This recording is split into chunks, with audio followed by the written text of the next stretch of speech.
Bonjour, je m'appelle Sylvine Silmuders et je suis Home Organizer. Ça veut dire que je vous aide à alléger votre intérieur et vous recentrer sur votre essentiel.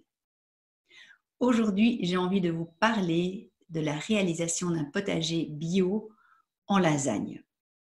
Drôle d'idée pour une Home Organizer, vous allez me dire. Quel est le lien? Eh bien, avant d'être Home Organizer, j'installais des potagers bio à domicile. Et j'ai envie de vous partager cette méthode pour réaliser un potager parce que c'est très facile et parce qu'on réutilise des déchets. Et pour moi, l'idée de réutiliser, de recycler et d'upcycler, c'est vraiment des concepts que j'aime beaucoup.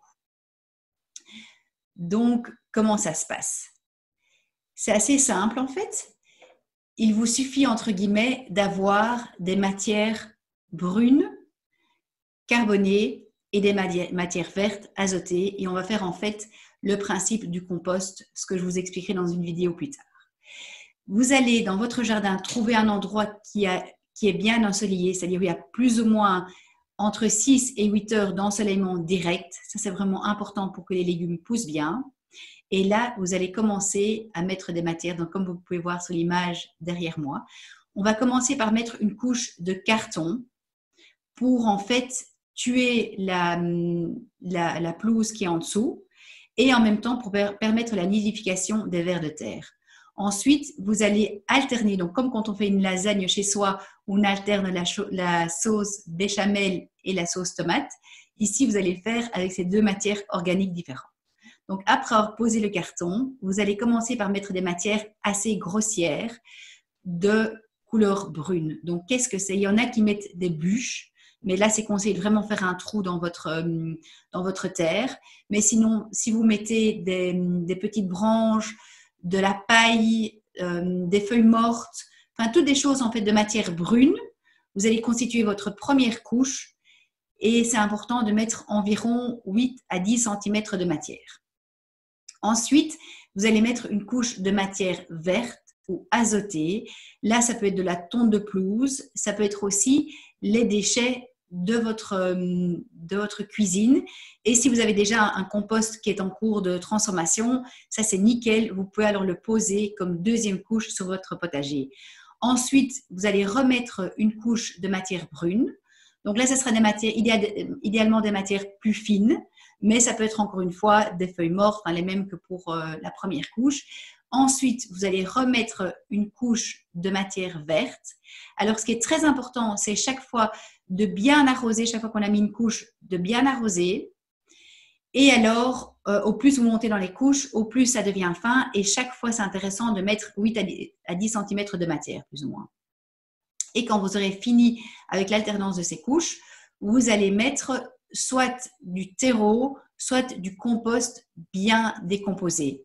Donc là, ça veut dire qu'il n'est plus en cours de processus, mais là vraiment, si vous faites le test de la poignée, donc quand vous serrez une poignée de compost dans la main, si vous voyez que ça reste bien dans la main de manière compacte, ça veut dire que votre compost est prêt à être utilisé. Et alors, pour terminer, vous pouvez mettre ce qu'on appelle un paillage, donc pour garder l'humidité pendant l'été, composé de paille ou bien, ce qui convient aussi, c'est de la tonte de pelouse. Donc, quels sont les avantages d'un potager en lasagne? D'une part, physiquement, c'est vraiment assez facile parce que vous n'allez pas devoir vous casser le dos à retourner votre sol avec une bêche, ce qui est assez difficile et en fait, c'est vraiment pas intéressant pour la vie du sol parce que vous allez retourner toutes les couches de micro-organismes et ça va vraiment perturber la vie du sol. En gros, c'est comme si des cambrioleurs venaient chez vous et retournaient votre maison. Après ça, il faut un temps pour tout remettre en place. Eh bien, c'est pareil pour la vie du sol. Donc ça, je vous conseille vraiment pas.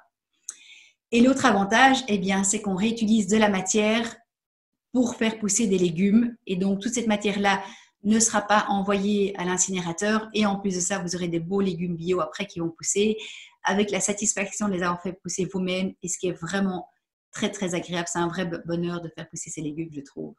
Alors, quels sont les challenges avec cette méthode? Ce qui est le plus difficile, c'est en fonction de la saison, ça va être de trouver certaines matières.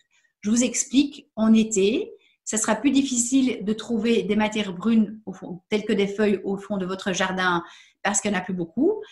Si vous n'en avez pas assez, ce que vous pouvez faire, c'est aller en forêt. Vous prenez des grands sacs et vous allez en forêt, récolter des feuilles. Et ce qui est bien, c'est qu'en général, il y a du mycélium dessus et ce qui va aussi enrichir votre lasagne. Donc ça, c'est vraiment intéressant. Et alors, si vous commencez votre potager en hiver, parce que les potagers en lasagne peuvent être commencés à tout moment de l'année, en hiver, le challenge sera plus de trouver la matière verte. Il y aura évidemment moins de tonnes de pelouse. Donc, ce que vous pouvez faire à ce moment-là, c'est, si vous avez un compost vous-même, c'est le mettre et alors éventuellement demander à des connaissances ou des voisins s'ils veulent bien vous donner une partie de leur compost en décomposition, donc pour vraiment faire ces couches. Donc, qu'est-ce qu'on va planter dans ce genre de potager en lasagne? Alors, les premières années, ça va être difficile de planter des légumes racines tels que des carottes ou des betteraves parce qu'en fait, le sol, les matières ne sont pas encore assez décomposées. Donc, ce que je vous conseille, c'est de mettre plus de légumes qui sortent de terre directement. Par exemple, en février, vous pourrez planter tout ce qui est ail, échalotes et fèves. À partir du mois de mars, avril, vous pouvez planter tout ce qui est épinards, salades et choux. Et alors, à partir de mi-mai, après les seins de glace, là, vous pouvez vraiment tout planter. Donc, tout ce qui est courgettes, poivrons, concombres, aubergines, tomates. Après mi-mai, ça, c'est vraiment nickel. Et ce que je vous conseille de faire avant, c'est de faire des petits semis vous-même, ce qui est toujours chouette à faire. Et pour les graines, vous pouvez les trouver, j'indiquerai les liens en dessous de cette vidéo, vous pouvez les trouver chez Cocopelli ou Semail. Là, c'est vraiment des graines qui sont bio. En plus, ils ont plein de variétés anciennes. Donc, c'est vraiment très intéressant. Et si vous n'avez pas envie de faire les semis vous-même, vous pouvez aller directement à la pépinière bio Ecoflora qui se trouve à Halle. Et là, vous pouvez acheter les plants qui sont déjà tout faits. Alors, c'est aussi intéressant de mélanger les légumes avec des fleurs. Donc, juste pour vous donner quelques exemples, on peut mettre des œillets d'Inde. Les capucines sont très bien pour attirer les pucerons. Vous pouvez mettre de la bourrache aussi. Donc, ça va vraiment vous permettre de créer un équilibre dans votre potager et d'attirer les nuisibles sur les fleurs plutôt que sur les légumes. Et en plus, esthétiquement, ça va être très joli. Donc, voilà quelques petits conseils pour démarrer un potager en lasagne. Encore une chose que je souhaite vous dire, c'est qu'à la fin de la saison, vous pouvez arracher tous les restes de culture et alors les poser sur le sol parce que ça va aussi enrichir votre sol pour l'année suivante. Et alors l'année suivante, c'est bien de passer un coup de biobèche ou grelinette pour aérer votre sol sans le retourner. Et donc, l'année d'après, vous pouvez continuer et vous allez voir que d'année en année, votre sol va devenir de plus en plus meuble et donc, finalement, vous pourrez mettre également des légumes racines.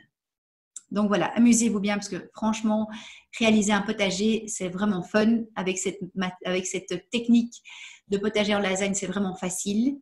Et en plus, réaliser un potager bio, c'est bon pour vous, pour votre portefeuille et pour la planète.